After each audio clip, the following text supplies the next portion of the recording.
El cuarto de preparación. No fui al funeral de mi madre por amor. Fui por obligación, por la culpa vieja que a veces se disfraza de hacer lo correcto. Llevaba años sin verla. Cuando me fui de esa casa, juré que mis hijos no volverían a respirar el aire pesado que ella misma había contaminado con su carácter y con la gente que empezó a frecuentar, personas que hablaban de energías, de aperturas, de trabajos y que llegaban de noche con bolsas negras y veladoras envueltas en periódico. Mi madre no era cariñosa, era rígida, hiriente, como si el afecto fuera un favor que se gana, no algo que se da. Y aún así, cuando mi hermana me llamó para decirme que la habían encontrado muerta en el sofá 2 días después de un infarto, sentí el golpe en el estómago como si todavía tuviera 11 años y acabara de meter la pata otra vez. El día que fui a la funeraria era febrero y la ciudad estaba helada. Caía esa agua-nieve miserable que no termina de ser nieve, solo humedad que se mete hasta los huesos. Llegué con mi esposo y mis 2 hijos, pero en cuanto entramos al edificio, el silencio nos separó. Los niños se quedaron pegados a su papá, mirando el suelo, y yo me acerqué al mostrador con mi hermana para firmar papeles. Ella traía ojeras de parto reciente y, apenas terminamos lo más urgente, me dijo que no podía quedarse mucho tiempo. Su bebé era demasiado pequeño. Se fue con un temarco al rato que sonó más a escape que a despedida. Me quedé sola en recepción. La funeraria olía a flores viejas, desinfectante y café recalentado. Un olor que no se olvida porque no pertenece a ningún lugar vivo. El reloj de pared hacía un tic-tac seco que parecía amplificarse con cada firma que ponía. La joven que atendía, con su uniforme negro impecable, desaparecía y volvía con más documentos, siempre con la misma sonrisa cansada de quien ya lo vio todo. No sé cuánto tiempo pasó hasta que lo escuché. Mi nombre, pronunciado como solo mi madre lo decía, con esa seguridad de que el mundo debía obedecerla. Me quedé con la pluma suspendida. La cabeza me zumbó, como si la sangre se hubiera detenido un segundo. Miré alrededor. No había nadie. Mis hijos no estaban ahí. La chica tampoco. Volvió a escucharse, más claro, como si estuviera al otro lado de una pared. Sofía, aquí estoy. No fue un susurro, fue una llamada. Y lo peor es que no sonaba fantasmal. Sonaba cotidiana. Irritantemente real. Como cuando me gritaba desde la cocina para que fuera a hacer las cosas bien. Me levanté con el corazón golpeándome la garganta y avancé hacia el pasillo de donde venía la voz. Era largo y estrecho, con luces blancas que parpadeaban apenas, como cansadas. A ambos lados había puertas. Algunas estaban entreabiertas, mostrando ataúdes en distintos acabados, terciopelo, madera, metal. Todo alineado como mercancía, como si la muerte pudiera organizarse por catálogo. Con cada paso, el aire se volvió más frío. La voz volvió a llamarme, ahora desde el fondo, y yo seguí como si alguien me jalara del estómago. No era valor. Era algo peor, esa necesidad infantil de comprobar que no estás loca. Al final del pasillo había una puerta con un letrero claro, solo personal autorizado. La luz de adentro estaba apagada. A través de la ventanita no se veía nada. Aún así, empujé. El cuarto olía distinto. Más fuerte. A químicos. A metal húmedo. Encendí la linterna del celular y él reveló una camilla. Mi madre estaba ahí, sin ropa, con la piel pálida y un brillo extraño en los ojos abiertos. No parecían ojos muertos. Parecían ojos esperando. Me quedé clavada, sin aire, sintiendo vergüenza y miedo al mismo tiempo. Nunca había visto un cadáver tan cerca. Nunca había imaginado verla así. Sentí ganas de disculparme por cosas que ni siquiera sabía nombrar. Moví la luz para buscar el apagador. Solo giré un segundo, apenas lo suficiente para barrer las paredes con la linterna. Y entonces escuché el rechinido. Ese sonido de metal que se queja cuando algo cambia de peso encima. Volví la luz hacia la camilla con un movimiento torpe, casi desesperado. Mi madre estaba sentada. No de golpe, no como en las películas. Estaba sentada como si hubiera tenido tiempo, como si siempre hubiera estado así y yo apenas me hubiera dado cuenta. La espalda recta. Las manos a los costados. La boca cerrada. Los ojos fijos en mí con una calma que me heló más que el clima de afuera. No dijo nada. No sonrió. Solo me miró, sin expresión. Y esa ausencia de expresión fue lo más inhumano de todo, porque mi madre, viva o muerta, siempre tenía algo que decir con la cara. Retrocedí. Sentí mis pies torpes, como si el piso estuviera pegajoso. Mi espalda chocó con la puerta. Salí sin cerrar y me eché a correr por el pasillo, tragándome un grito que no salió, porque el aire no me alcanzaba. En recepción choqué con la chica del uniforme negro. Me agarró de los hombros y me preguntó si estaba bien. Yo lloraba sin entender cuándo había empezado a llorar. La garganta me ardía. No le dije la verdad. Ni una palabra. Solo repetí que me había sentido mal, que estaba nerviosa por el funeral, que ya me iba. Firmé lo último con la mano temblando y salí a la calle como si el edificio fuera a cerrarse detrás de mí para siempre. Esa noche no dormí. Veía los ojos de mi madre cada vez que cerraba los míos. No era el susto lo que me mantenía despierta, era la certeza de que me había llamado.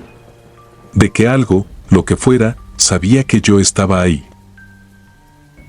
Al día siguiente regresamos temprano. La funeraria ya estaba lista. Flores frescas. Sillas acomodadas. Música bajita. Mi madre, dentro del ataúd, vestida con ropa que mi hermana eligió. Parecía tranquila, incluso amable, como si la muerte le hubiera arreglado el gesto. Me acerqué lo mínimo, sin tocarla. Mis hijos se quedaron atrás. Entonces lo vi. En la comisura interna de sus labios, apenas visible, había una costra oscura, como si se hubiera mordido por dentro. Y en la parte baja del cuello, donde el maquillaje no cubría bien, se asomaban dos líneas finas, paralelas, como marcas de uñas. Quise creer que eran errores del embalsamado. Que era normal. Que yo estaba buscando señales donde no las había. Pero al inclinarme un poco más, lo sentí, un olor leve, imposible, que no era perfume ni flores.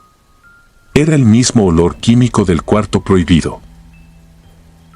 Di un paso atrás y miré hacia el pasillo. La puerta del fondo estaba entreabierta, aunque nadie había pasado por ahí. Y desde ese hueco oscuro, como si el edificio respirara, escuché de nuevo, bajito, pegado al oído, con la misma voz de toda mi vida. Sofía, ahora sí. Aquí estoy. Y supe, con una claridad espantosa, que mi madre no había regresado para despedirse. Había regresado para que yo, por fin, me quedara con ella.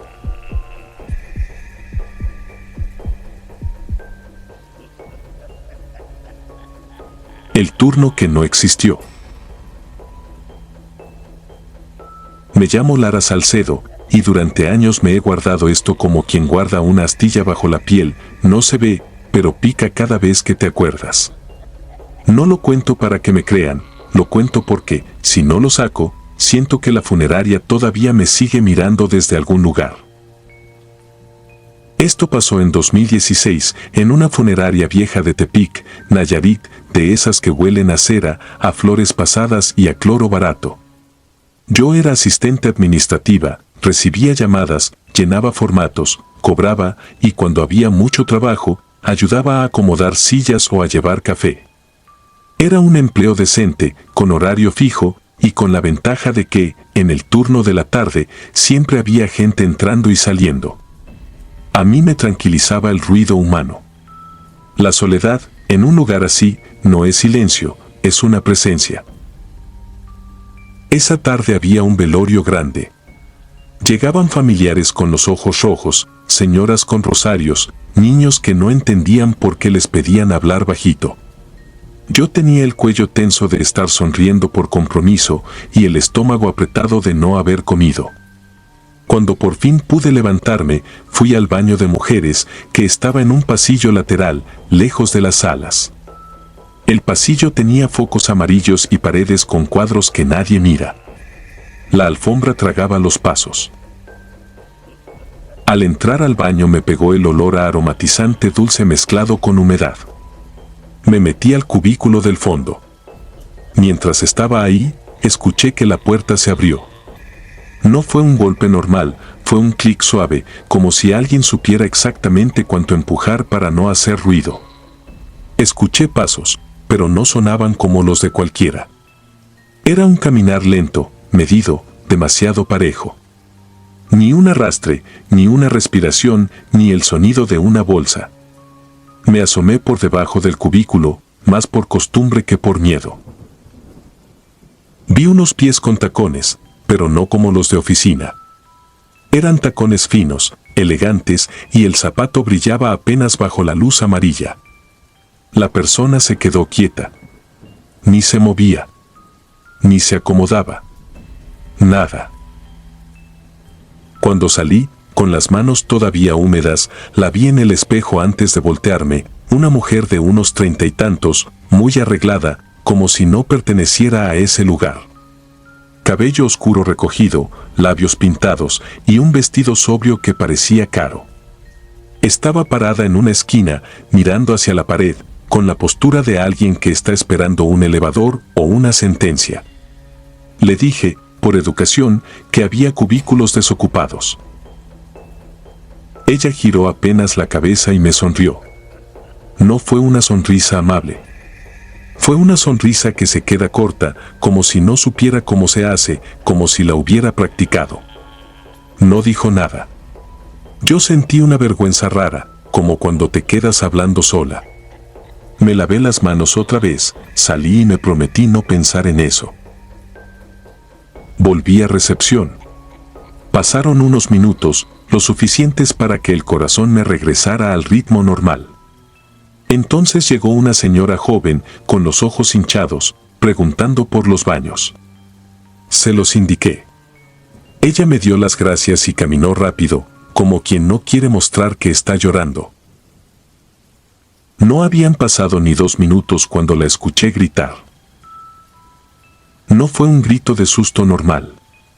Fue un grito de reconocimiento, como si lo que vio no fuera algo desconocido, sino algo que no debería estar ahí. La mujer salió del pasillo corriendo, con el cabello desacomodado y las manos temblándole, llorando como si se le hubiera roto algo adentro. Se agarró del marco de la entrada para no caerse y repetía un nombre entre jadeos. Es ella, es ella. Su esposo salió de la sala del velorio, pálido, y cuando la abrazó, ella se pegó a él como si el piso la estuviera jalando. Señalaba hacia el pasillo del baño con un terror tan puro que a mí me dio frío en la nuca. El guardia fue a revisar. Yo lo vi avanzar con esa seguridad que da no creer en nada. Entró, tardó segundos y volvió diciendo que el baño estaba vacío. Nadie. Ninguna mujer. Ningún tacón. Nada. Mi jefa, que siempre estaba ocupada y odiaba el drama, me mandó a ofrecerle agua a la señora para calmarla, por imagen. Cuando me acerqué al carro donde la habían sentado, el esposo me detuvo con la mano, educado pero firme, como si yo fuera a empeorar algo con solo hablar. Aún así, yo necesitaba saber. Él tragó saliva y lo dijo a medias, como si le diera vergüenza repetirlo. Su esposa juraba que al abrir el cubículo del fondo, vio a Elena, la misma Elena a la que estaban velando en la sala principal. No alguien parecida. No una señora. Dijo su nombre. Dijo que estaba ahí, parada, mirándola, con los ojos abiertos como si no entendiera por qué todos fingían que ya no existía. Yo asentí por inercia, con esa sonrisa profesional que se usa para no incendiar un lugar con la palabra fantasma. Volví a mi escritorio, pero ya no podía ver mi teclado sin pensar en tacones. Ya no podía escuchar una puerta sin imaginar ese clic suave. Me empezó a latir la cabeza, y lo peor no era el miedo, era la certeza de que yo ya había visto a esa mujer.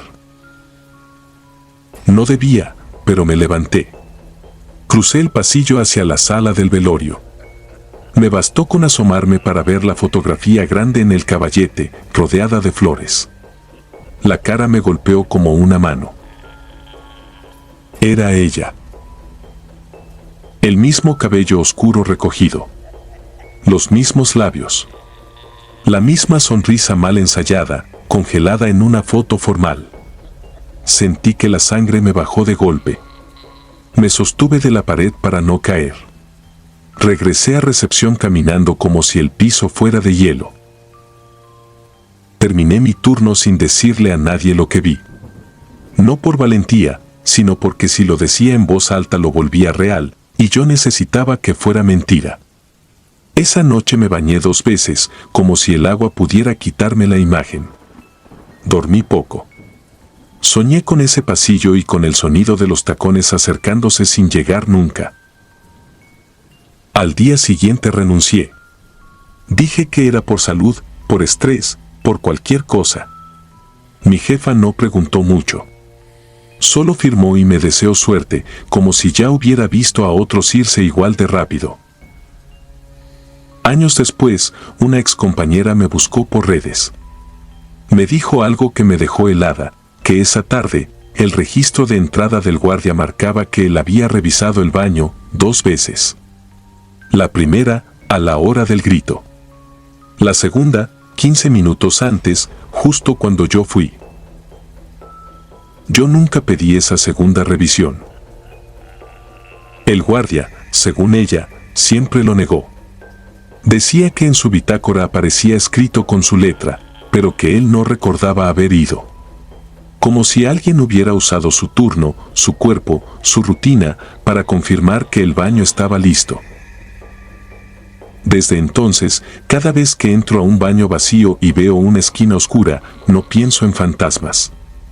Pienso en algo peor, en la posibilidad de que, por un instante, una persona muerta pueda volver a ensayar cómo se ve a alguien vivo, y que el mundo, por educación o por miedo, le siga el juego. Porque eso fue lo que más me rompió de esa tarde. No el grito. No la foto. La sonrisa. Suscribirte y darle like ayuda mucho a este canal. Si ya has escuchado mi contenido antes, te ha gustado y estás disfrutando lo que escuchas en este sector, te agradeceré que presiones el botón de suscribirse. Sin más interrupciones, continuamos. La sala cerrada. Yo tenía 22 años cuando empecé a trabajar en una funeraria, y no lo digo con orgullo ni con morbo. Fue necesidad. Estudiaba en la universidad, las becas no alcanzaban, y en mi casa no sobraba nada como para darme el lujo de escoger. La paga era decente, el horario tranquilo, según la señora de recursos humanos, y yo me creí esa mentira porque quería creerla. La funeraria no estaba en una avenida grande, sino en una calle de esas donde los talleres mecánicos conviven con consultorios dentales y una tienda que siempre huele a cloro. Por fuera era sobria, con letras metálicas y un portón que nunca rechinaba. Por dentro, todo olía a aromatizante barato mezclado con flores marchitas y café recalentado. Mi puesto era la recepción, contestar llamadas, dar precios sin tartamudear, ofrecer paquetes como si vendiera celulares y sobre todo mantener el orden en los velatorios. Que no se pase del cupo permitido, me repetían. Que no dejes entrar a cualquiera. Que no se te vaya a colar a alguien raro. Las primeras semanas fueron lo que imaginé, familias rotas, llantos contenidos, la misma pregunta repetida con distintas voces. Me acostumbré a mirar a la gente a los ojos sin caer en el impulso de pedir perdón por existir. Aprendí a reconocer la diferencia entre el silencio de los que están en shock y el de los que solo esperan que todo termine para irse a dormir.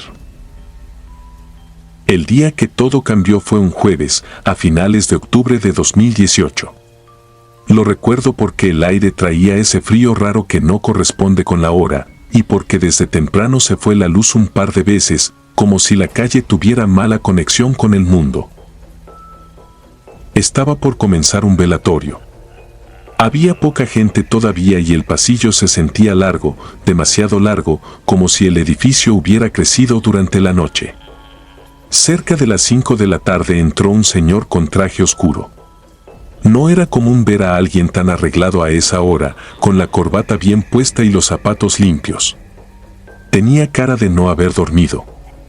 Lo vi detenerse en la puerta, mirar alrededor sin fijar la vista en nada y avanzar como si le hubieran indicado un lugar pero se le hubiera borrado del mapa.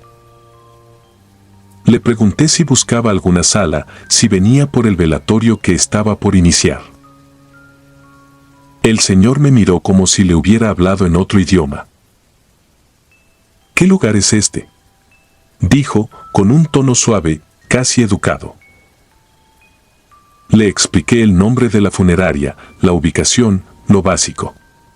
Esperaba que me dijera el nombre del difunto o la familia, pero soltó una frase que todavía se me pega en la garganta cuando la recuerdo. No sé cómo llegué aquí. Me confundí, creo. No parecía borracho ni drogado, tampoco traía el gesto desesperado de un ladrón.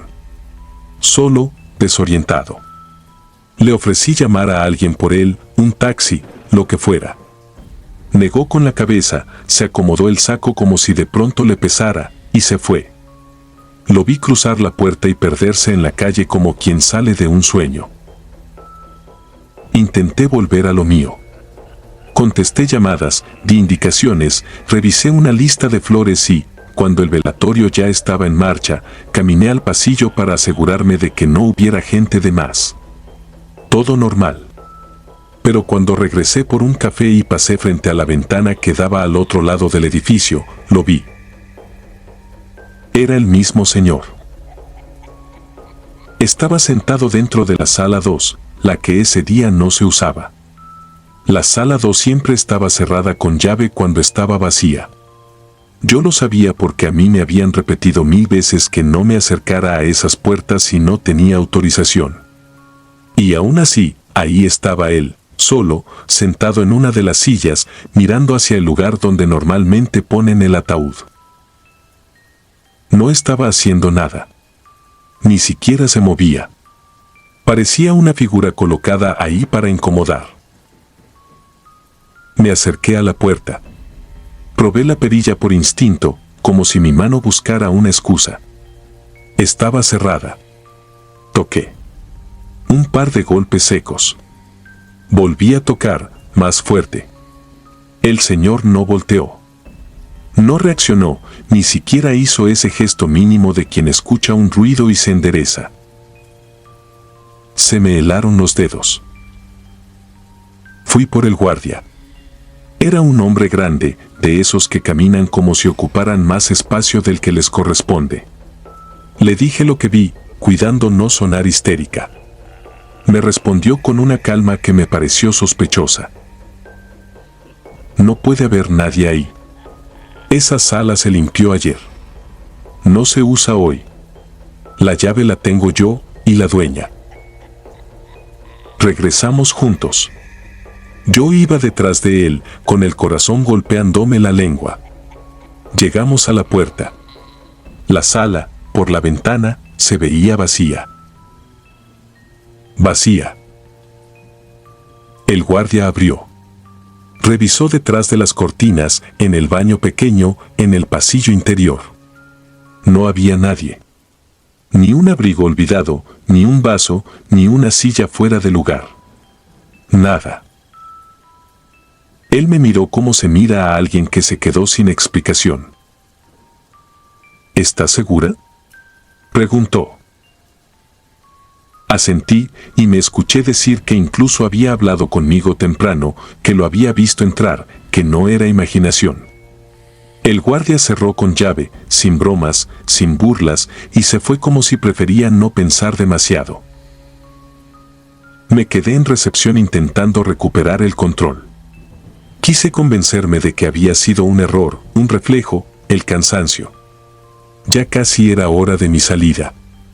Antes de irme, hice lo que siempre hacía, entrar a la sala que estaba en uso y comprobar que todo estuviera en orden, que el pasillo estuviera libre, que nadie se desmayara, que no hubiera discusiones por herencias en medio del aroma de flores. Apenas crucé la puerta, vi la foto junto al ataúd. Y el mundo se me bajó de golpe al estómago. Era él. El mismo rostro. La misma mirada cansada. El mismo traje oscuro. Solo que en la fotografía estaba ligeramente ladeado, como si alguien lo hubiera acomodado para que se viera digno, y debajo tenía una cintita con el nombre completo y fechas. Recuerdo que mis ojos se fueron directo a los números. La fecha de fallecimiento era de 3 días antes. Sentí que la sala se cerraba sobre mí. No grité. Lo que salió de mi garganta fue un sonido feo, corto, como cuando tragas agua por el camino equivocado. Di un paso atrás, choqué con alguien, y vi a un compañero que me sostenía del brazo para que no cayera. Le expliqué, a trozos, sin orden. Esperaba que se riera o me dijera que era una broma cruel, pero él solo apretó la mandíbula y me hizo una seña para que saliéramos. Ya afuera, con el aire frío pegándome en la cara, me dijo algo que terminó de romper lo poco que me quedaba de tranquilidad. Lo que viste no es lo raro. Lo miré, sin entender. Lo raro es que hoy no se abrió la sala 2. Porque hoy no hay cuerpo ahí, pero ayer sí hubo. Y el de ayer se quedó callado un segundo, era él. No me dio tiempo de preguntar nada más. Volvió la mirada hacia el pasillo interior, como si esperara ver a alguien parado al fondo. Los que se quedan, murmuró, a veces regresan a buscar donde los dejaron. Esa noche no dormí. Al día siguiente pedí permiso para faltar y lo obtuve. Volví porque necesitaba el dinero, porque la vida no se detiene aunque una puerta cerrada te muestre lo imposible. Aguanté 3 meses más. Vi sombras pasar por el espejo del baño cuando no había nadie. Escuché el timbre de recepción sonar a las 2 de la madrugada en un edificio vacío y al revisar la cámara, la puerta principal seguía cerrada. Y una vez, solo una, encontré una huella de zapato impecable frente a la sala 2, como si alguien hubiera estado esperando, paciente, a que le abrieran. El día que renuncié, la dueña me pidió que firmara un papel de salida y me deseó suerte. Cuando ya iba a cruzar la puerta, me llamó por mi nombre completo, aunque yo nunca se lo había dado. Me giré, con el bolígrafo aún en la mano. Ella no me miraba a mí. Miraba por encima de mi hombro, hacia el pasillo. Diles que ya se vayan, susurró, como si hablara con alguien detrás de mí. Aquí ya no trabajan. No quise voltear. Hasta hoy, cada vez que paso frente a una funeraria, siento el impulso de mirar la puerta por si alguien sale con traje oscuro, desorientado, preguntando dónde está. Porque lo peor no fue verlo dentro de una sala cerrada. Lo peor fue entender, en silencio, que para algunos la muerte no es un final, sino una confusión que los hace regresar a preguntar, con toda educación, si alguien puede ayudarlos.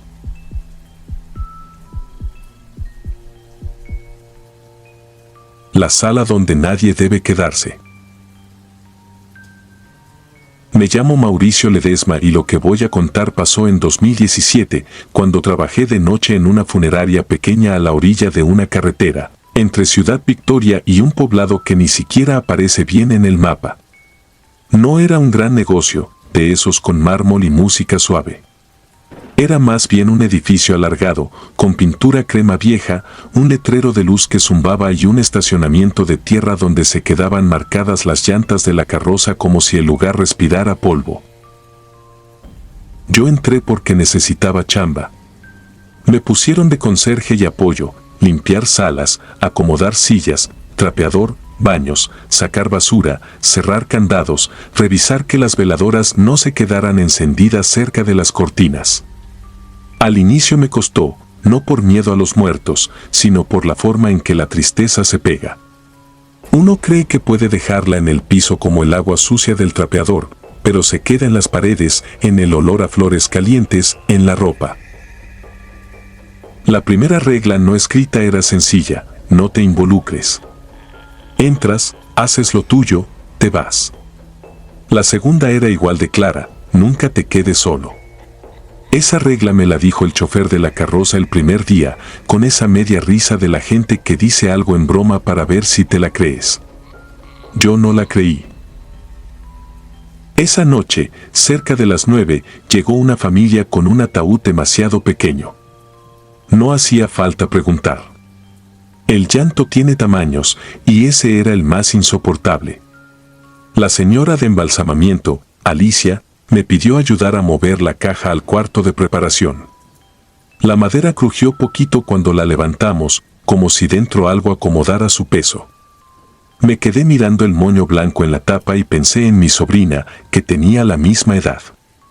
Ahí fue donde me obligué a apagar la cabeza, como me habían enseñado. El velorio terminó temprano. La gente se fue quedando sin lágrimas y sin fuerza. Cerca de las 10:30 ya no quedaba nadie en la sala, solo el olor a café recalentado y la marca de las sillas en el suelo. Alicia seguía en su cuarto, terminando el arreglo, y yo me quedé a limpiar para dejar todo listo antes de irme. Tenía prisa, porque mi esposa estaba embarazada y yo no quería que se preocupara con mis turnos largos. Me tocó lavar los baños del pasillo.